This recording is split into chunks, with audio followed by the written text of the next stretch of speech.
विशेषज्ञों ने नेपाल में पायलटों के लिए बेहतर प्रशिक्षण की मांग की है। कुछ दुर्घटनाओं के लिए गलत निर्णय लेने को जिम्मेदार ठहराया है।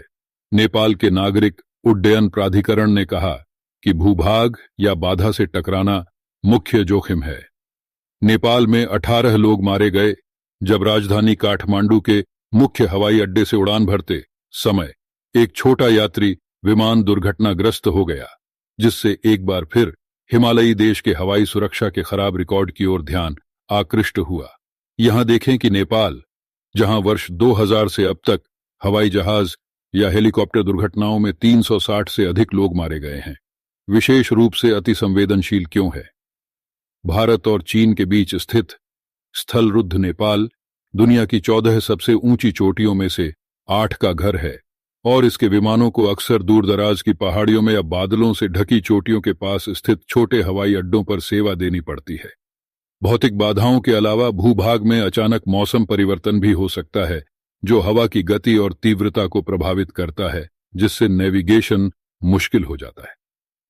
2023 की सुरक्षा रिपोर्ट में नेपाल के नागरिक उड्डयन प्राधिकरण CAAN ने कहा कि भूभाग या किसी अन्य बाधा से टकराना मुख्य जोखिम था, जो पिछले दशक में हवाई दुर्घटनाओं में 93 मौतों के लिए जिम्मेदार था। टेबल टॉप रनवे नेपाल में समतल भूभाग की कमी के कारण कई क्षेत्रों में टेबल टॉप रनवे हैं, जो समतल सतह बनाने के लिए चोटियों को खोदकर बनाए गए हैं। इनमें एक या दोनों छोर पर बहुत ज्यादा ढलान है, जिससे विमान को उतारने में ज्यादा कौशल की जरूरत होती है। लेकिन अगर पायलट आगे की ओर बढ़ जाते हैं तो इससे बड़े पैमाने पर चोट लगने या मौत होने की संभावना भी बढ़ जाती है। दुनिया के सबसे गरीब देशों में से एक नेपाल ने अपने विमानों को अपग्रेड करने या उनके रखरखाव में पर्याप्त निवेश नहीं किया है। कई विमान पुराने हो चुके हैं, इसलिए उनमें कुछ ऐसी सुविधाएं नहीं हैं जो अन्य जगहों पर आम हैं, और उनका रखरखाव भी ठीक से नहीं किया जाता है, जिससे दुर्घटनाएं होने की संभावना बढ़ जाती है। यही कारण है कि यूरोपीय संघ ने सुरक्षा चिंताओं का हवाला देते हुए 2013 में नेपाल में प्रमाणित एयर कैरियर्स पर प्रतिबंध लगा दिया था। हालांकि 2023 में अपनी नवीनतम सुरक्षा समीक्षा में यूरोपीय संघ ने विमानन नियामक की सक्रिय भागीदारी और निगरानी को बढ़ावा देने के प्रयासों को मान्यता दी। चालक दल प्रबंधन और प्रशिक्षण विशेषज्ञों ने नेपाल में पायलटों के लिए बेहतर प्रशिक्षण की मांग की है। कुछ दुर्घटनाओं के लिए खराब निर्णय लेने को जिम्मेदार ठहराया गया है। जनवरी 2023 में नेपाल में 3 दशकों में सबसे भीषण दुर्घटना हुई, जिसमें 72 लोगों की मौत हो गई।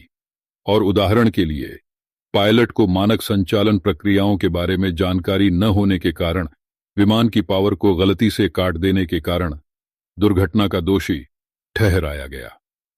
अंतर्राष्ट्रीय वायु परिवहन संघ ने एक रिपोर्ट में कहा कि पिछले साल वैश्विक स्तर पर यह एकमात्र घातक दुर्घटना थी जिसने एशिया प्रशांत क्षेत्र में सकारात्मक सुरक्षा के वर्षों से चले आ रहे रुझान को तोड़ दिया।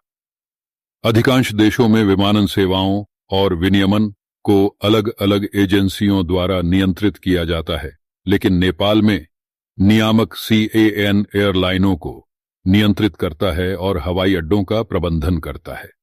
विशेषज्ञों का कहना है कि यह हितों का टकराव है, क्योंकि नियामक अपने कार्यों की निगरानी खुद करता है और इससे भ्रष्टाचार और कुप्रबंधन को बढ़ावा मिला है। CAAN ने इस दावे को नकारते हुए कहा कि एक संगठन के तहत काम करने वाली इकाइयों के बीच कोई सीधा संबंध नहीं है।